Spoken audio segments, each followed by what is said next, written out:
was the 15th night of the 12th month, several weeks before their disappearance, when Arthur Lloyd Stephens and Kathleen Carter returned to the museum at precisely the same time. The two had a long-standing rivalry. It began after Kathleen, a zesty, feisty type, had discovered the ancient figure of Anubis from the tomb of Semoket on her 6th visit to the Valley of the Kings. Arthur, a charming, logical type, was not best pleased.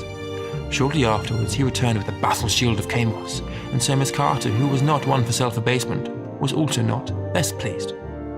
With an ancient Norse obsidian orb came her reply, but Arthur, almost visibly green with envy, was back with the first, perfectly preserved skull of a Kelvino Minus. In short, the two were not particularly fond of one another, and arriving at the museum simultaneously meant neither of them were best pleased.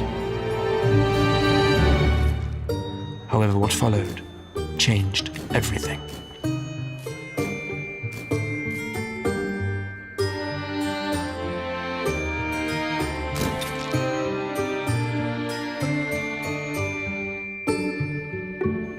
Under curious circumstances, the two were equals.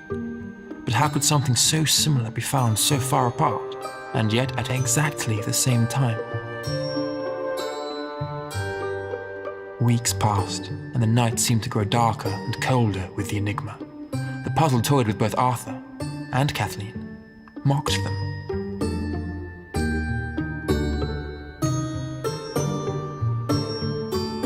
At times they'd chance upon one another in the moonlit halls during sleepless nights, but their stubborn pride was too strong.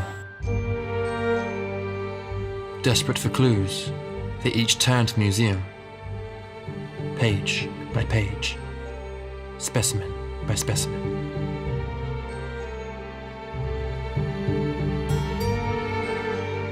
Perhaps the answers lay in the dust of the books, almost as old as the rocks themselves. Day followed night, followed day, followed night. The museum could offer no more. But then one night, what happened?